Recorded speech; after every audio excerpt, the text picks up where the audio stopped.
Coming to you live from Kudu Studios with Vian Izak, it's Sounds About Music. Sounds About Life. How to create a second album featuring Vian Izak and guests.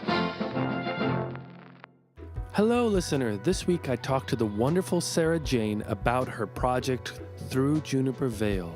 Through Juniper Vale is a multimedia project that combines illustrations with stories and indie pop, and has received millions of streams and downloads online, with thousands of social media interactions every month.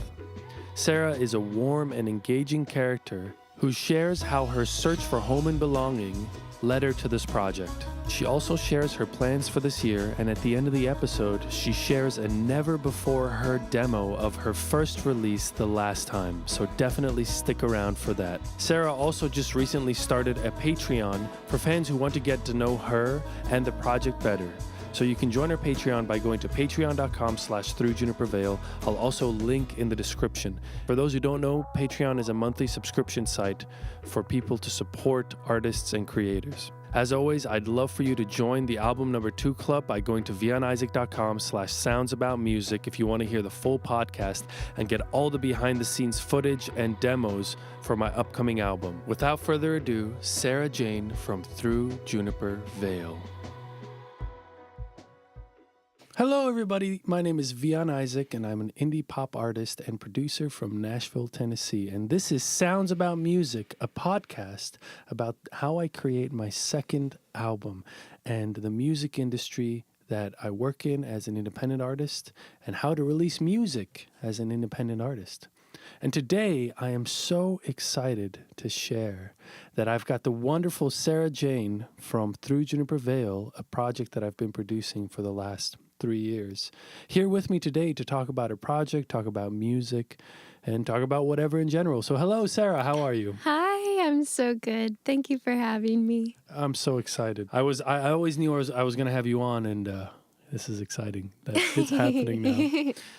So generally, this podcast is about the people that I work with and what they do as part of my project, and then also what they do in general with their own creative pursuits. So would you mind sharing kind of where you started the Juniper Vale project? What was the first sort of moment where you realized you wanted to start a pop project? And just talk a little bit about your initial concept when you launched Juniper Vale.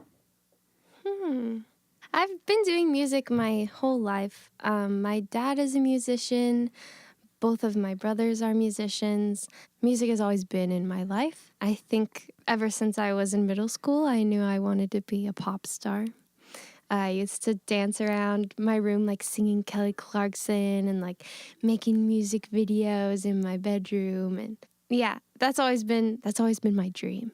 Yeah, so I played music throughout high school just on my own, sometimes with my family. We would play at bars, we would travel around and just do like covers and some of the songs. Oh, really? So you were a cover band artist? Yeah, well, I would play like 3 hours at a time and like play tons of covers, but then play like my own original songs that were just on guitar or on piano. So I had never really heard my song fully like produced out the way that Juniper Vale is. Yeah, so I got into college and I was in a folk band, and that's where I picked up the banjo. Mm-hmm. About my junior year of college, I really started thinking about the idea of community and the concept of home. And yeah, it's just so interesting. I think I really love Sufjan Stevens a lot. He's my number one favorite artist, and he has so many different concept albums all about places in America that have been important to his growing up, like Michigan and Illinois, and those two albums are two of my favorite albums. And I think I sat down and I was kind of like, what is Sufjan doing that I love? You know, I realized like he has these concept albums about his home. Like, that's really cool. I should make a concept album. So I for a whole summer, I would kind of every day go searching for like a concept that I could make a concept album about. And every time I'd think of one, I'd write it down and hang it up on my wall. So by the end of the summer, I had a whole wall filled with pieces of paper with like different concepts and like topics about that concept. And then I got to a point where I was like, I should probably narrow this down to one. And I sat down with all the concepts and kind of realized they all pointed towards home. I think I have the file on my phone. I could look it up and tell you like the different concepts. Actually, I should pull it up because that would be really interesting to talk about. So let me pull that up really fast. Okay, so I have it pulled up, and what's cool is that I actually took a picture of, I like narrowed all of the concepts down onto little note cards, and I laid them all out, and I took pictures of them and sent them to Hein when we first started this project. So he had something to kind of pull from for the art that he was making. So this actually was like all of these concepts contributed in what Juniper Vale is like. Yeah. So just to fill in listeners who maybe perhaps haven't checked out Juniper Vale, Juniper Vale is a concept album or a concept project that combines indie pop music with illustrations and animations. Banjo EDM. It's music. banjo EDM that combines that style of music with illustrations, comic books, and stories. So there are two main characters, Sarah Jane, which is the illustrated version of you, and her giant pet turtle, Sinalala, and they adventure through a sci-fi world searching for home. Yeah. So that's what the project turned into, but that's fascinating. So you had all these note cards, and Hein kind of helped develop the visual look of the project. So you sent him all those note cards. Would you feel comfortable reading some of the other options of what Juniper Vale could have been if you chose something different?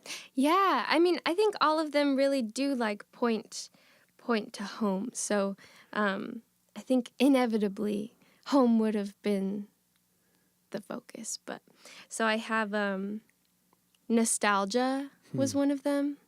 And I wrote down like the definition of that, a sentimental longing for the past, desire to return to a former time, to one's home or homeland.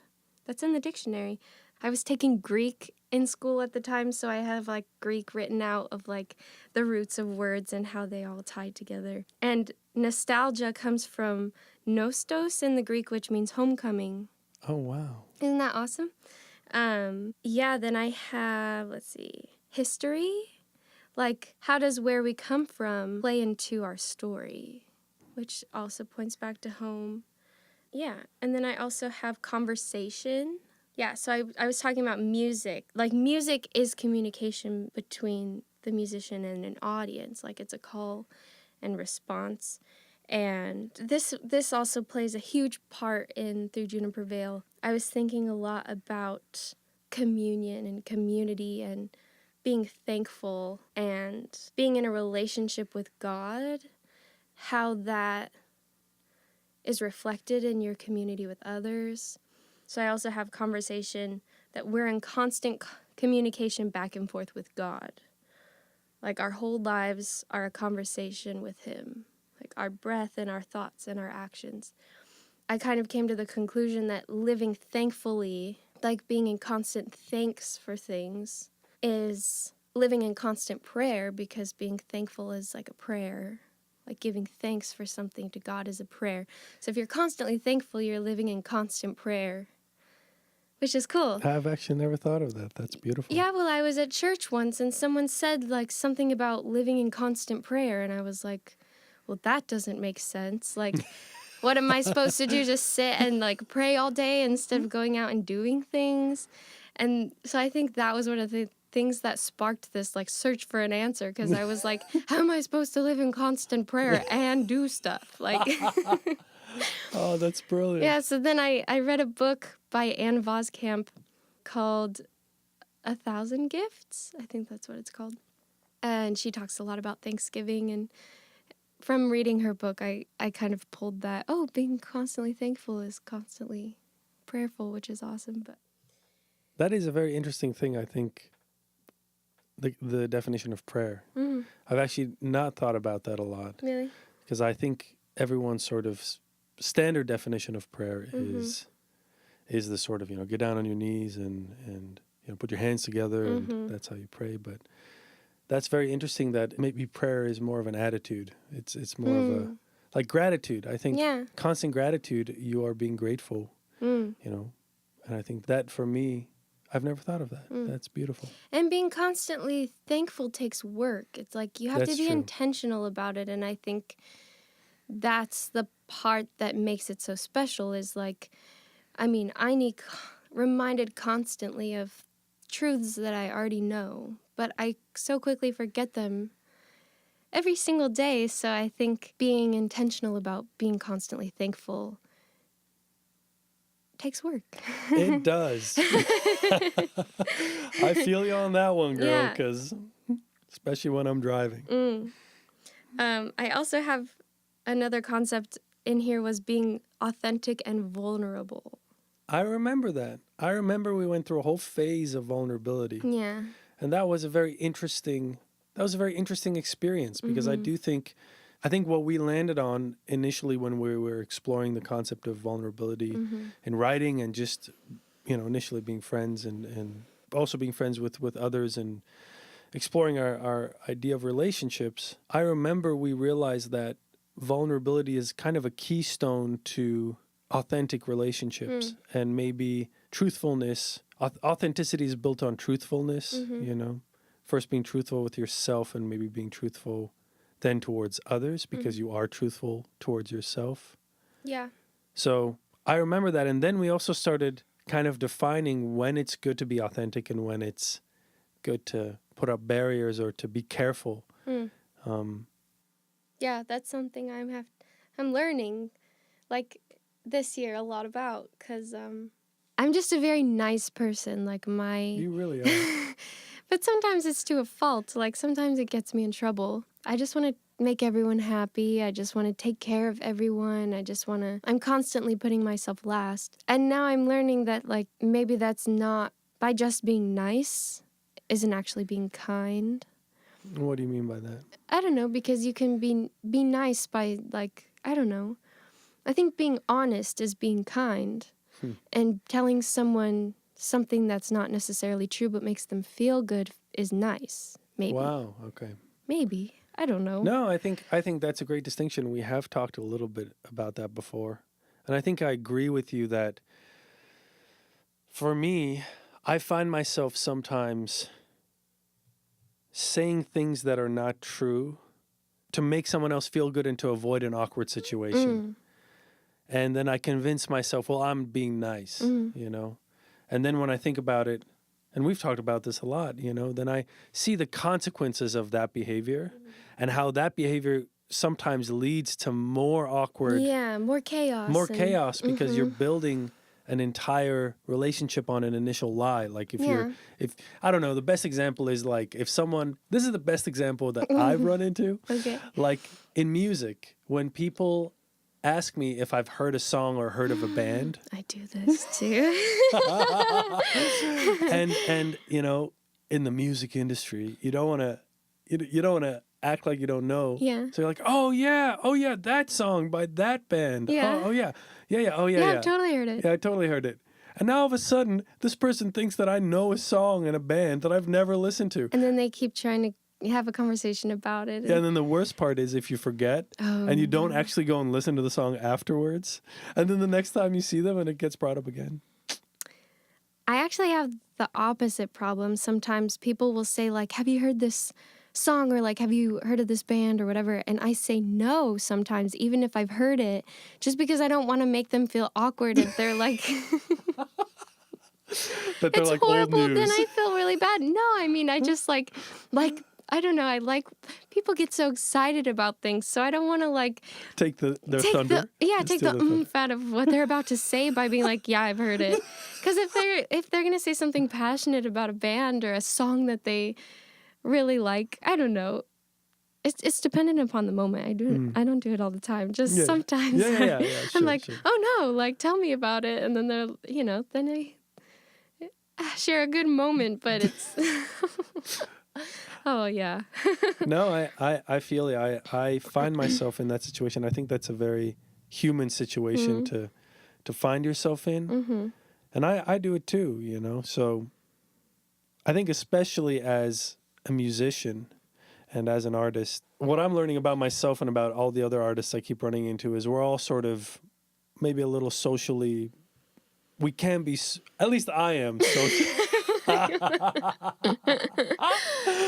I'm socially awkward, right? I think every human is socially awkward. Yeah, that's true. So we develop these Be kind to yourself.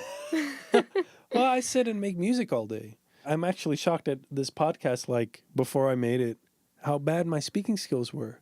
And this podcast, well, they weren't bad, but they used to be a lot better when I was in college, talking to, 100 people every day. Yeah. And then out of college, I would just find myself being in a state of creating music and really interacting with very few people a day. And I was shocked at what an effect it had on my speaking abilities. And then, a few episodes in and I felt good again about speaking to others and that kind of thing.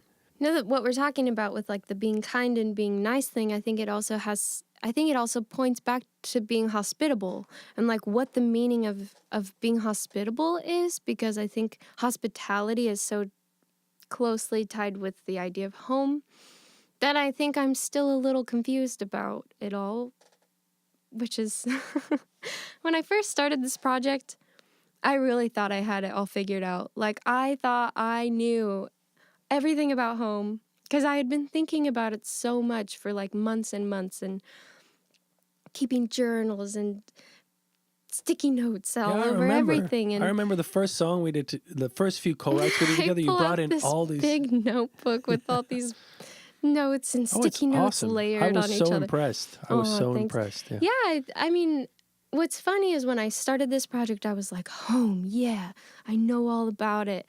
And then I graduated college, and all of a sudden I was kind of hit with a reality, and now I don't know, then I went through this, like, I'm still in this season of, like, I literally know nothing. Oh. And everything I thought I knew has actually been put into question, which is kind of cool. So, I mean, it is a topic that I could sing about and talk about forever. It's so hard to figure out because it is such a core of who we are as humans. So where are you at right now with the idea of home? Well, to go back to the hospitality thing, I don't know. It's like, is it hospitable to make someone feel comfortable?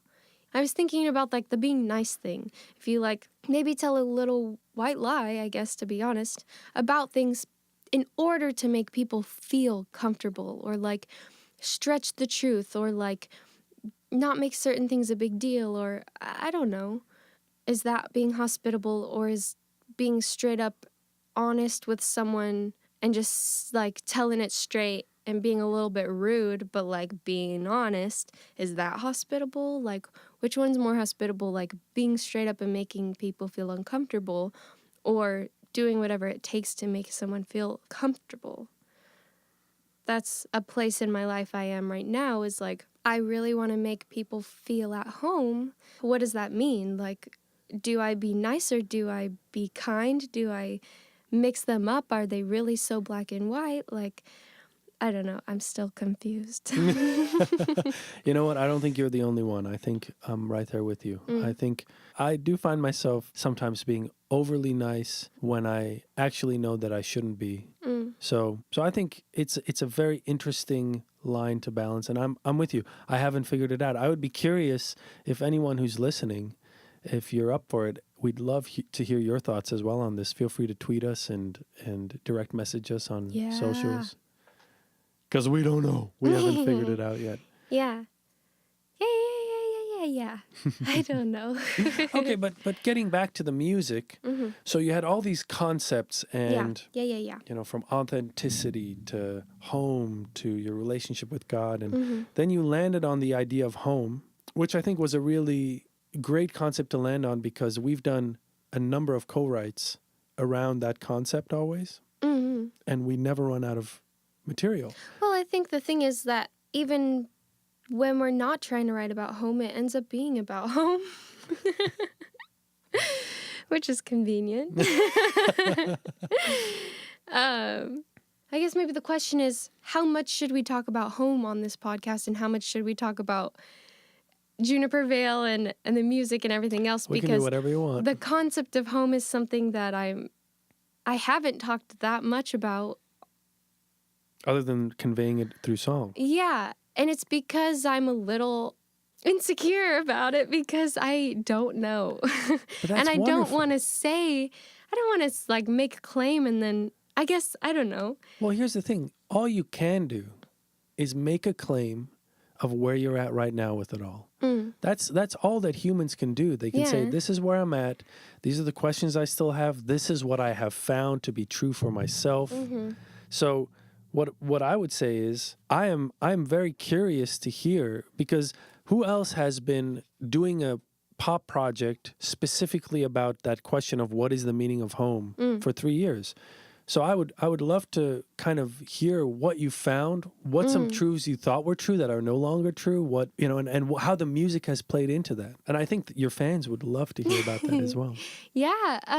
Okay, so I think from the start, I've really believed that the word love in the Greek language has multiple meanings. Like in the Greek language, there's a different word for love, for like a love between a brother, or a love with someone you're in a relationship with, or like love for a food, or, you know, like there's multiple words for the same word.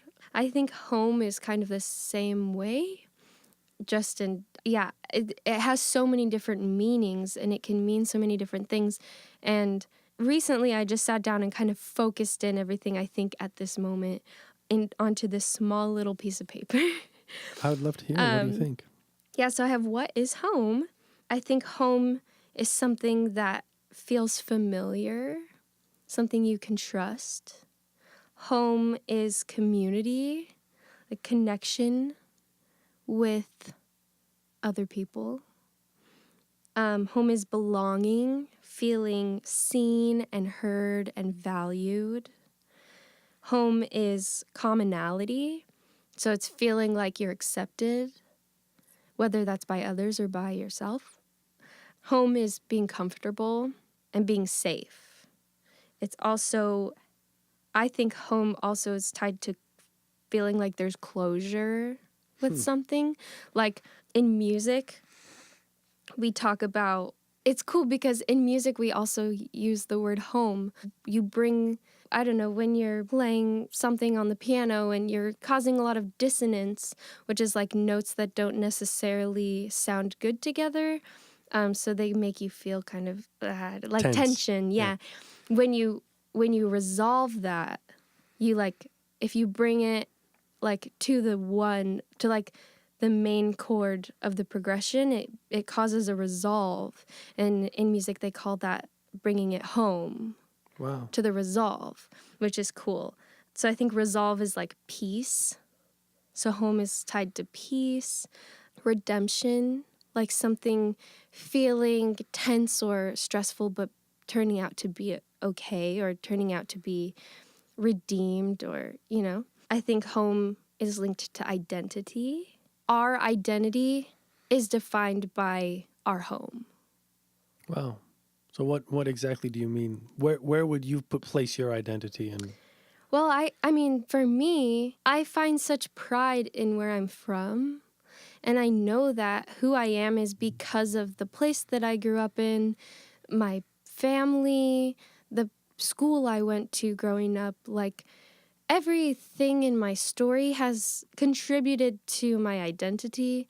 That poses another question, like, okay, one of the questions I do have about home is like, okay, so if everything in my life up till now has contributed to my identity, that doesn't mean necessarily everything in my life is home, right? Mm-hmm. But the places where I've like found refuge, or the places where I've leaned into the most, or like learned the most, or been the most vulnerable, or, you know, had those sparks of inspiration or whatever, I think those are like glimpses of home. But then it's like, okay, if you have a glimpse of inspiration in this moment that felt so good to you, and later down the line you realize that it was actually not good, that it was like actually more hurtful than good, even though in the moment it felt like it was a good thing, later down the line you realize like that was actually a horrible thing, and I don't want to claim that as home. Then what do you do? Like, if you think something is so much of home in the moment, And then later on, it turns out that to be a lie, like the complete opposite. What does that say about home? Like, how do you trust home? You know, if you're like, no, it really felt like home, but it like absolutely wasn't. You know, I don't know. Just big questions like that I can't answer. Like, I really don't know. That's a great point. I think for me as well, when you first started reading this list and you said, okay, home is the familiar, it's a place you can trust. I think what I immediately thought when you said that was, well, some of the things that are familiar in my life are not necessarily things that are good or are things that I see as, just because they're familiar doesn't mean that They're good. they're good. So that's fascinating. Maybe from what you're saying, one thought I had is maybe it is the idea of home also seems like the end of a destination. Like a destination to a journey, like from a journey. Yeah, because when you talked about music especially, and you said you're on this musical journey, and then you end the song on the root chord, which is home, you know, which is the first chord in the key. Yeah. That's the finale, the final landing point for that song. And if you don't do that, then people feel unresolved when they listen to the song. So I'm curious what your thoughts are on home being a destination, or maybe a destination we're heading to, something that never is perfect, but perhaps is more something you're striving for that you never fully achieve. Yeah. Oh, yeah. I mean, this is what I'm talking about, like, of home having so many different meanings, because I think home can lead to home. So you experience glimpses of home on the journey. Oh my gosh, Siri is thinking I'm asking her a question. Here's what I found on the web for his glimpses of home on the journey. What do you think, Siri? Guys, I'd like to welcome Siri into this podcast now. Nope, I kicked her out. That's funny. No, I'm glad you brought that up because, yeah, when I was in college, I was taking a lot of Bible classes and religion classes and like biblical ethics classes, and I had to read a lot of books about theology, which I had never really dug into before then on a deep level. And one of the books that I was reading was talking about, I don't know, I'm not going to go into like the super deep theology, but if anyone wants to dig into it, it's actually very interesting, and it completely changed the way I think about life. But I don't remember the name of the book. Isn't that funny? But anyways, a book, and it talked about heaven isn't actually a place like in the sky. This is what this book said. Heaven's not a place in the sky. It's actually here on earth. It's just another dimension. And in the church, when we take communion, that is a moment when heaven and earth intersect, like those dimensions. So to me, when I read that, I was like, whoa, that's cool. So that means whenever we're in communion, that is the closest we can be to heaven. Then I started thinking, like, I'm reading books about communion, and communion in the Greek is a word, Eucharisteo, or Eucharist, right? Eucharist. Eucharisteo in Greek means thanks, like thanksgiving, giving thanks. So I was like, whoa. So that means every time we give thanks, we are living in communion. Which means we're touching heaven at that point. Yeah. Wow. Which means if you're living constantly thankful, you're in constant prayer and you're in constant intersection of heaven and earth. Wow. So then I was thinking, like, okay, I think in my own life, I've absolutely experienced communion at a concert, or dancing with someone, or laughing with my friends, or eating cookie dough on the floor in the kitchen, like with my friends, like giggling and laughing. And so I think the intersection of heaven and earth can happen whenever we are in those moments of like community coming together and like being thankful and like, I don't know. Yeah. So this whole Juniper Vale project kind of came out of that because I was like, I really want to work with a community of people to make something really cool and combine all of our different talents into one whole. Yeah. And I also... This is the end of the first half of Sounds About Music. If you want to hear the full episode, go to vianizak.com/soundsaboutmusic and join the album number 2 club. Until next week, goodbye.